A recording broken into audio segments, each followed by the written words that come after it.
बिहार को लाठी तंत्र बनाने वाली दोषी अधिकारियों पर कार्रवाई की जाए और बिहार की सरकारी नौकरियों में बिहार के युवाओं की कम से कम 2/3 हिस्सेदारी सुनिश्चित करने के लिए डोमिसाइल नीति लागू करें। देखिए, ठंड की कोई बात नहीं है, बिहार के भविष्य की बात है। बच्चों के साथ खिलवाड़ हुआ है तो इसलिए हम लोग को निकलना पड़ा है। आखिर ठंडे में पक्ष और विपक्ष मलाई खा के बैठे हुए हैं। अभी खून गर्म है हमारा, क्योंकि अब बिहार को बदलने का टाइम आया है। अब अगर जागेंगे नहीं, खून गर्म नहीं करेंगे तो बिहार बदलेगा नहीं। इसलिए ये खून गर्म होना जरूरी है। भारत सरकार के सारे मानकों पे बिहार अंतिम पायदान पे है।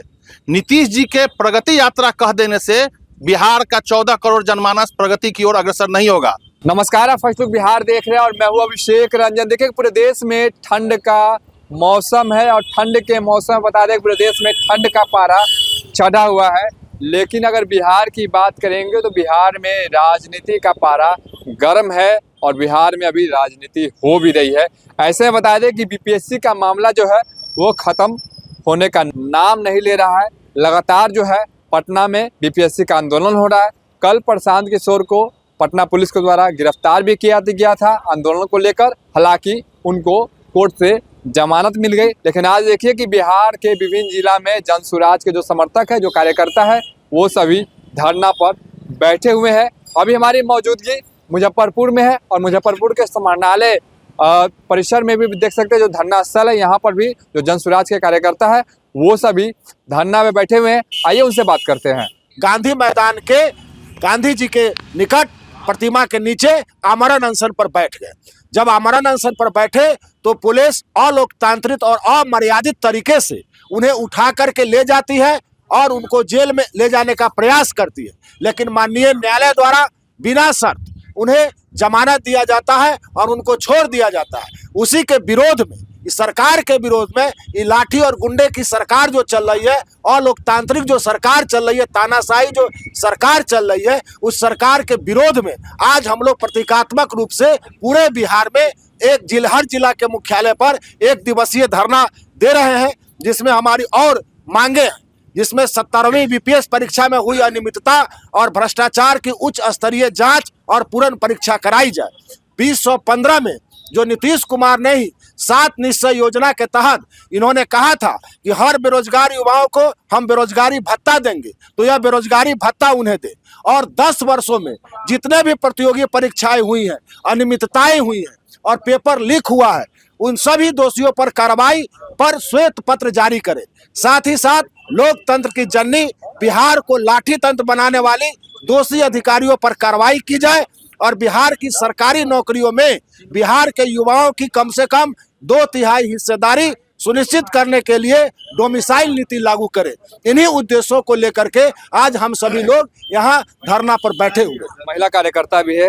ठंड नहीं लग रहा है आप लोग को? नहीं, बिल्कुल नहीं लग रही है। अभी खून गर्म है हमारा, क्योंकि अब बिहार को बदलने का टाइम आया है। अब अगर जागेंगे नहीं, खून गर्म नहीं करेंगे तो बिहार बदलेगा नहीं। इसलिए ये खून गर्म होना जरूरी है। जनसुराज के जिला अध्यक्ष भी है, ठंड में बैठे हुए हैं। सारे लोग तो घर में हैं, आप लोग ठंड में आज धरना प्रदर्शन कर रहे हैं। ठंड नहीं लग रहा है?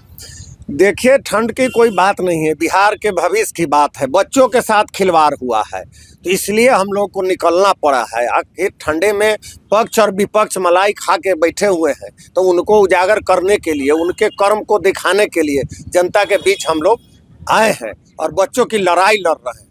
आपको याद होगा जब बिहार में बाढ़ आता था तो लालू जी क्या कहते थे, अरे इतना पानी तो पडुए पी जाएगा। और नीतीश कुमार क्या कहते विधानसभा में, बच्चा क्यों ज्यादा पैदा करते हो, हमसे अकील सीख लो। और महिलाओं के सामने बयान देते हैं। तो ये तो हंसी मजाक का दोनों भाई का चलता है, देवर भाभी का खेला है, छोट भाई बड़ भाई का खेला चल रहा है। तो आज जब प्रशांत किशोर के नेतृत्व में हम लोग उतरे हैं तो ठंड की परवाह नहीं करनी है। बिहार बदलने की लड़ाई है। आखिर 75 साल के आज़ादी के बाद भी बिहार क्यों पिछड़ा है, ये हम सबों के लिए चैलेंज है। बिहार होने के नाम पर जो कलंकित हैं उसको धोने के लिए हम लोग इस ठंड में बाहर निकले हैं साथियों। अच्छा, नीतीश कुमार प्रगति यात्रा पे निकल रहे हैं बिहार के प्रगति देखने के लिए। कितना प्रगति दिख रहा है बिहार में? बिहार 30 वर्ष में जिस पायदान पे खड़ा है, ये मेरे कहने की जरूरत नहीं है। भारत सरकार के सारे मानकों पे बिहार अंतिम पायदान पे है। नीतीश जी के प्रगति यात्रा कह देने से बिहार का 14 करोड़ जनमानस प्रगति की ओर अग्रसर नहीं होगा। रही बात हम लोगों की धरना की, तो तो हम लोग गांधी जी के अनुयायी हैं। हमारे महानायक सत्याग्रह करके कल लौटे हैं, उनकी जीत हुई है। हम तमाम जन सुराजियों को, बिहार के 13 करोड़ आम आवाम के उस दुआ को सलाम करते हैं जिनके दुआ से हमारे महानायक निकल के बाहर आए हैं। आज तमाम बिहार के 38 जिला के जिला मुख्यालय पे जन सुराजियों के द्वारा छात्र, युवा, महिला के साथ जो दुराचार भी नीतीश कुमार का प्रशासन किया है उसके खिलाफ हम धरना पे बैठे हुए हैं। बाद बाकी तो जो मेरा ज्ञापन है वो हमारे अध्यक्ष जी और महासचिव जी ने आपको ज्ञापन सौंपा ही है। नीतीश जी तो बिहार को जहां लेके पहुंचा दिए हैं, अब भारत सरकार का मानक देख लीजिए, बिहार अंतिम पायदान पे है हर मानकों में।